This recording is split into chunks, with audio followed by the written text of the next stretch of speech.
भोरी सखी जी की चरित्र की एक बड़ी सुंदर लीला है, ध्यान से सुनिएगा।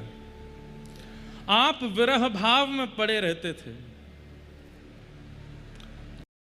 जब भोलानाथ जी भोरी सखी बन गए वृंदावन आकर के, तो आप श्री यमुना जी के तट पर बैठे रहते थे और वहीं बैठे बैठे हे किशोरी जी, हे श्यामाजू, हे श्री राधा, हे प्राणेश्वरी, हे सर्वेश्वरी, ऐसा कहकर के आप विलाप करते थे। और विलाप क्रंदन इतना उच्च स्वर में होता था। भोरी सखी ज्यादा पुरानी नहीं, 80 वर्ष हुए होंगे ज्यादा से ज्यादा, 80-90 वर्ष पहले ही हमारे वृंदावन में भोरी सखी हुई। भोलानाथ जी, आपका जन्म तो मध्य प्रदेश का था पर वृंदावन आ गए। सुबह सुबह भोर में जब ब्रजवासी जन उठते थे तो उनको दो ही स्वर सुनाई देते थे, या तो पक्षियों की चहकाहट या फिर यमुना पुलिन पर रुदन कर रहे किशोरी भाव में श्री भोरी सखी जी।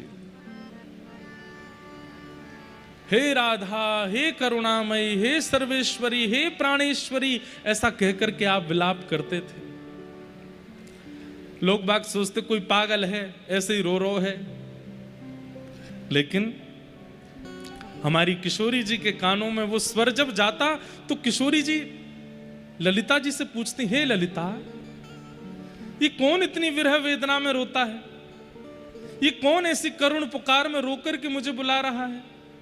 अच्छा, एक बात तो पक्की है बंधुओं, ठाकुर जी भले ही नखरे करते हो सुनवे में, किशोरी जी जरूर सुनती हैं। तो भोरी सखी विलाप कर रही हैं।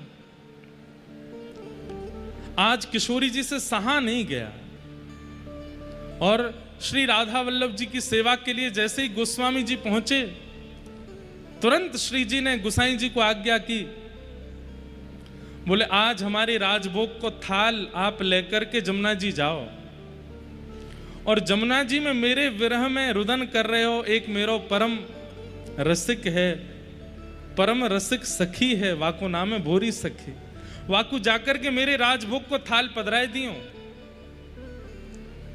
बंधुओं, ठाकुर जी का प्रसाद प्राप्त होना यह विशेष बात होती है, पर ठाकुर जी की आज्ञा से प्राप्त होना कितनी बड़ी बात है। ठाकुर जी स्वयं आज्ञा करें कि मेरा प्रसाद दे के आओ।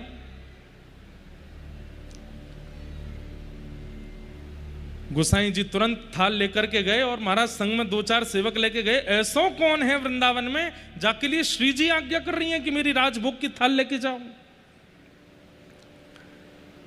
गोसाई जी जैसे ही पहुंचे तो आंखें सूज गई हैं, मुख से केवल स्वर निकल रहा है, हे श्यामा, हे प्राणेश्वरी, हे सर्वेश्वरी, हे किशोरी।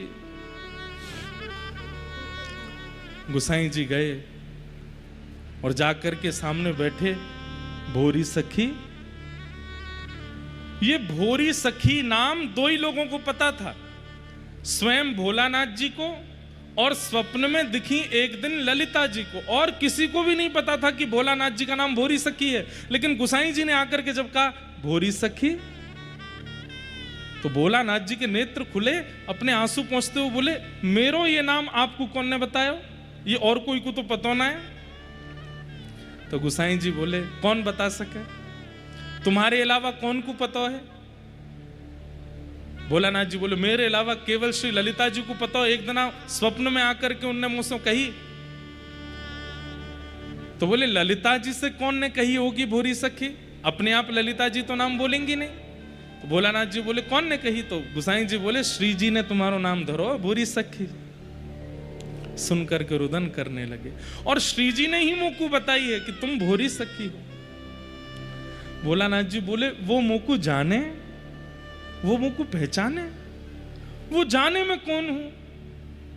अरे वो जाने, वो तुमको याद करें। और आज देखो तुम्हारे भाग्य की सराहना, तुम्हारे काजे स्वयं श्री जी ने अपने राजभोग की प्रसाद की थाली भेजी है, लो अरोगो। भोरी सखी जी ने जैसे ही राजभोग की थाली देखी, बंधुओं, मैं और आप होते तो हम तो मचल जाते, झूम उठते, हो सकता है आनंद में आकर के बेहोश भी हो जाते। लेकिन भोरी सखी राजभोग का थाल देख करके, प्रसाद का थाल देख करके मुंह फेर करके बैठ गए और कहने लगी, हे श्यामाजू,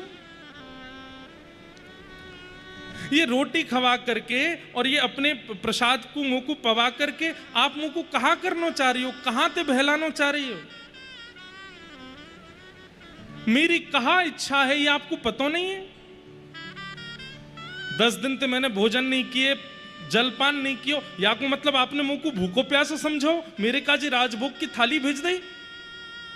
और भोरी सखी ये कहकर के रोने लगी कि आपको मेरी पेट की चिंता हुई, मेरे हृदय की चिंता नहीं हुई। मेरे पेट को भूख लगी होगी, हमारे आपने प्रसादी भेज दी, पर मेरे हृदय, मेरे नेत्र आपको देखना चाहे, इनकी चिंता आपको अनुभव नहीं हुई। और ये कहकर के भोरी सखी रोने लगी कि आपको मेरे हृदय की चिंता क्यों नहीं हुई, ये भोग क्यों भेजा मेरे लिए, आप स्वयं क्यों नहीं आ गई मेरे सामने?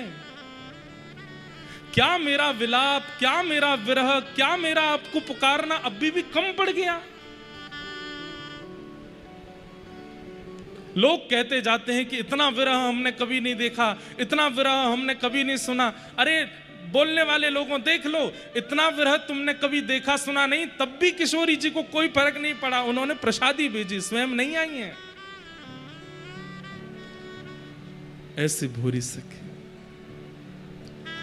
और तब भोरी सखी जी हाथ जोड़ करके गुसाई जी के चरणों में प्रणाम करते हुए कहती हैं कि मुझे मार्ग बताइए। बोले कैसा मार्ग? बोले जिससे मैं और प्रिय हो जाऊं किशोरी जी की, उन्हें मैं और प्रिय लगूं, वो अगली बार मेरे लिए प्रसाद ना भेजें, मेरे लिए माला ना भेजें, मेरे लिए अपनी चुनरी ना भेजें, स्वयं चल करके आ जाएं। ऐसा कोई उपाय बताओ।